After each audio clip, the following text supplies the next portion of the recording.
السلام علیکم ورحمۃ اللہ وبرکاتہ۔ معزز ناظرین و سامعین، امید ہے آپ تمام احباب بخیر و عافیت ہوں گے۔ اللہ تعالیٰ آپ کو ہمیشہ خوش و خرم رکھے۔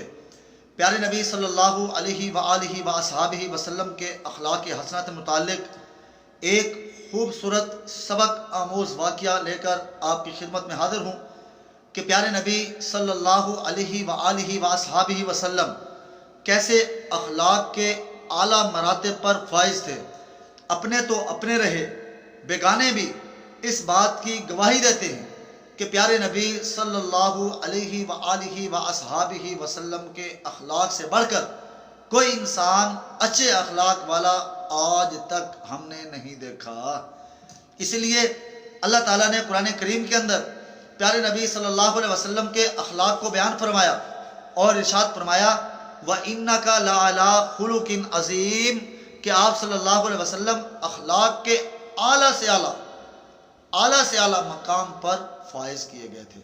پیارے نبی صلی اللہ علیہ وسلم ایک مرتبہ بیٹھے کھانا تناول فرما رہے ہیں کہ کھانا تناول کرتے کرتے دیکھا کہ سامنے سے ایک فاحشہ اور بدکار عورت جو ہے وہ گزر رہی ہے، اور اس نے رحمت دو عالم صلی اللہ علیہ وآلہ وصحبہ وسلم سے فرمایا اے پیارے نبی، اکیلے بیٹھ کر کھانا کھا رہے ہو، ہمیں کھانے کی دعوت ہی نہیں دیتے۔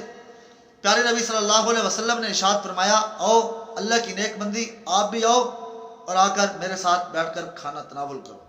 جب وہ آ کر بیٹھی اور کھانا تناول کرنا شروع کیا تو اس نے کہا اے اللہ کے محبوب، میں تو وہ لقمہ کھاؤں گی جو ابھی آپ نے اپنے منہ میں ڈالا ہے، آپ اپنے منہ سے نکال کر لقمہ مجھے دیجئے تاکہ میں وہ لقمہ کھاؤں۔ تو پیارے نبی صلی اللہ علیہ وآلہ وصحبہ وسلم نے اس سے نفرت کا اظہار نہیں کیا کہ تو بدکار ہے، تو فاحشہ ہے، تو اللہ کی نافرمان ہے، بلکہ اخلاق حسنہ کا مظاہرہ کرتے ہوئے آپ نے اپنے منہ مبارک سے، اپنے دانتوں مبارک سے چبایا ہوا لقمہ اپنے رحمت والے ہاتھوں سے نکالا اور نکال کے اس فاحشہ عورت کے منہ کے اندر دے دیا۔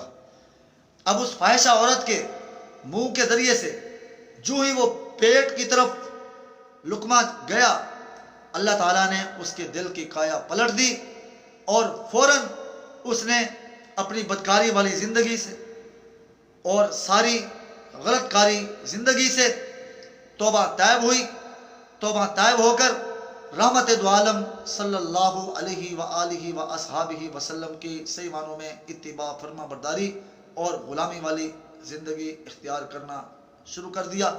تو مجھے اور آپ کو اس واقعے سے یہ سبق ملتا ہے کہ انسان جتنا مرضی گناہ گار ہو، جتنا مرضی اللہ کا نافرمان ہو، جتنا مرضی بدکار ہو، لیکن اس کو اس کی برائیوں کی وجہ سے کبھی بھی نظر انداز مت کیجیے۔ ہو سکتا ہے اللہ تعالیٰ اس کو توبہ کی توفیق عطا فرمائے، وہ توبہ کر کے مجھ سے، آپ سے اعلیٰ مراتب جو ہے وہ حاصل کر لے۔ اس لیے زندگی کے اندر اور آخرت کے اندر کامیابی کا بہترین اصول یہ ہے کہ ہر دوسرے انسان کو اپنے سے بہتر سمجھا جائے۔ جب اس طرز پر ہم لوگ زندگی گزاریں گے تو معزز ناظرین و سامعین، اللہ تعالیٰ ہمیں دنیا آخرت دونوں جہانوں میں کامیابی و کامرانی سے سرفراز فرمائیں گے۔ امید ہے آپ کو یہ پوسٹ پسند آئی ہوگی۔ اگلی پوسٹ تک کے لیے آپ سے اجازت چاہوں گا۔ اللہ تعالیٰ آپ تمام ناظرین و سامعین کو اپنی حفظ و امان میں رکھے۔ والسلام علیکم ورحمۃ اللہ وبرکاتہ۔